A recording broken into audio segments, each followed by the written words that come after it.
are restored cotton warehouses.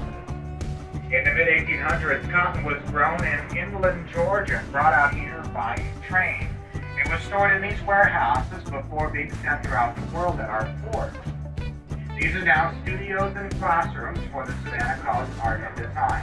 SCAD started right here in Savannah in 1979, and when they started, they had 71 students enrolled. Today, the enrollment is well over 15,000 and includes students from all 50 states and 150 countries. And to get a look at what this building made it look like before it was restored, take a look now as we come around the end here, and you'll see a building without a roof on it to the right. Now, they had plans to restore that building as well, but when they got done with those cotton warehouses, the roof had collapsed. So they decided to shore up the walls and create an outdoor space. That outdoor space is called SCAD Beach. There is beach sand and chairs in there for students to utilize when they have time off over here at the college. Now, before we get into the city proper, let's talk a little bit about Georgia history as a whole. That starts back in England in 1732. That is when King George II signed the charter for Georgia and gave it to James Oglethorpe and 20 other trustees. James Oglethorpe took up the reins of this new colony and handpicked about 114 settlers to make the journey with him. He picked people who were honest, hardworking, and wanted to create a new way of life, and they set sail on the ship's Anne and landed at Yamaha Bluff on February 12th of 1733. At Yamaha Bluff they landed at would be quickly renamed Savannah, and that is where the name still sits to this day. When they landed, they met Chief Tomochichi. He was the chief of the Yamaha Native tribe. He became a great friend of General Oglethorpe and is considered a co-founder of the colony after he went back to negotiate the Treaty of Friendship back in England. That laid out what lands would remain native and what lands would be granted to the English in this colony. The city of Savannah itself was one of the first planned cities in the United States. That city plan was drawn up by James Oglethorpe before he even left England. He wrote up a city plan that called for park-like squares to be laid out in spring time. Now, his original plan only included 4 of these squares, but it was easily expandable on that grid network. And they expanded them all the way until 1851. That is when they added the 24th and final square to the city. Now, we've lost a couple through the years. Right now, we sit at 22 of those original squares still standing, and we'll see many of those while we're out on the floor. They were for a variety of uses, community meeting and celebration spaces, but most importantly, they were military defense positions. That's because part of the reason Georgia was put here was to be a military buffer in the well-established colony in South Carolina, and the Spanish were occupying Florida at that time. We're crossing Martin Luther King Jr. Boulevard into that original city plan and the National Landmark Historic District. We are extremely proud of our historic district here because it is one of the largest in the United States.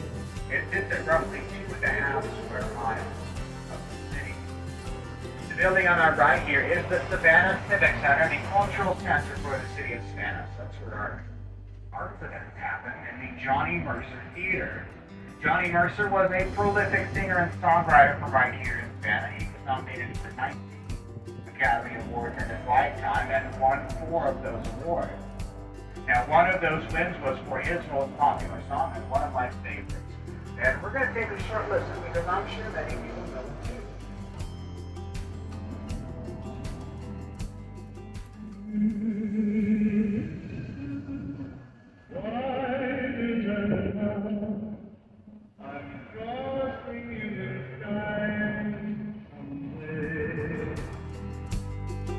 Now that is the very famous Andy Williams version of Snow River, but he won the award for that song when it was sung by Audrey Hepburn in breakfast at Tiffany's. Now I used to sing a live version of that song out here for everybody, but one day I sang it and everybody got off and stopped.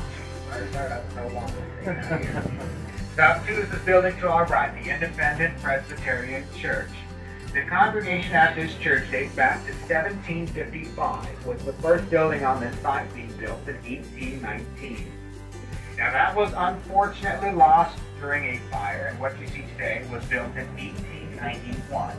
And they used the same plans as the original church to build this one. It is stop number 2. At every stop, we ask that you please stay seated until the trolley has come to a complete stop, and I have opened the door before you begin to disembark.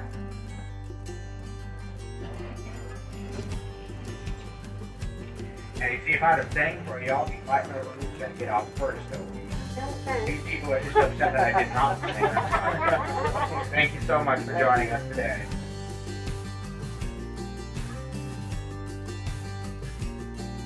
Now we're going to leave stop 2. Of course, we're headed to stop 3 and going into our first square of the tour.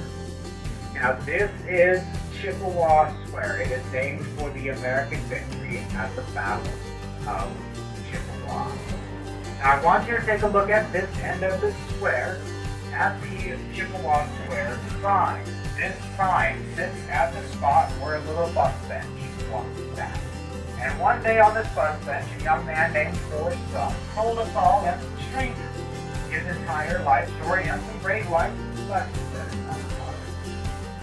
My mom always said, life is black and walk is chocolate. You never know what you're going to get.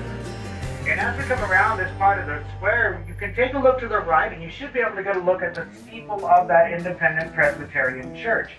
Tallest steeple in Savannah, 127.5 feet. That is where the feather floats down from in the opening credits of the movie. Now I could tell you a whole lot more about Forrest Gump out here, but I swear that's all I have to say about that. Now coming up on our right is the barrel house, built for a wealthy merchant. And the way you know he was wealthy is by all of the iron on the home. He even put a second fence down here at the street. This is the fence of presidents and poets. Now each of these medallions is dedicated to a different president or poet from American history. Now another way you might show your wealth in those days was to have fancy downspouts on your home, like this home at the corner on the right. Take a look behind this tree. You'll see a dolphin downspout that kind of looks like a cat. You'll see one there and around the corner here. A lot of monuments to look at here in the city. Our first is here in our first square off to our left. That is the Oglethorpe Monument dedicated to James Edward Oglethorpe. Now I know he looks a little bit like Captain Morgan, but that's how he dressed back then. This monument was designed by Daniel Chester French and Henry Bacon. And those names may sound familiar, as they also designed the Lincoln Memorial in Washington. Now coming up on our right, a red telephone booth sitting outside the 610 Hub. Windows here may look a little bit familiar to you, as it is in those windows that Julia Roberts found her husband, Dennis Quaid, with the other woman in it we talk about. The Dennis nightgown scene from that movie was filmed right where we're sitting. Now, of course, those are not the only movies filmed here in Savannah. Another one you may know is Midnight in the Garden of Eden, starring Kevin Spacey. Now, another one that was filmed here that not many people know was filmed here is that the original Cape Fear with Robert Mitchum was filmed largely along with the Legend of Bagger Vance with Will Smith. And parts of Glory with Morgan Freeman filmed out here in Savannah as well. Netflix has chose this as the spot where they like to do filming over the last about 6 to 8 months.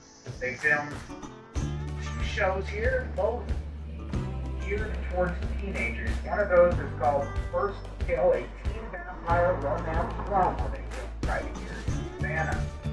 Interesting story on that one is that Netflix got kicked out of Lenore Cemetery during filming of that show. Historic Cemetery, whose last burial happened in 1853, and they decided that rolling a crane onto the grounds of that cemetery was the best course of action to get more lighting in there.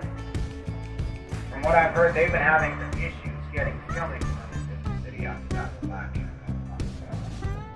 We could go through a long list of movies filmed here, and many of them you would know and enjoy, but everybody's favorite movie filmed here, filmed just a couple years ago down here.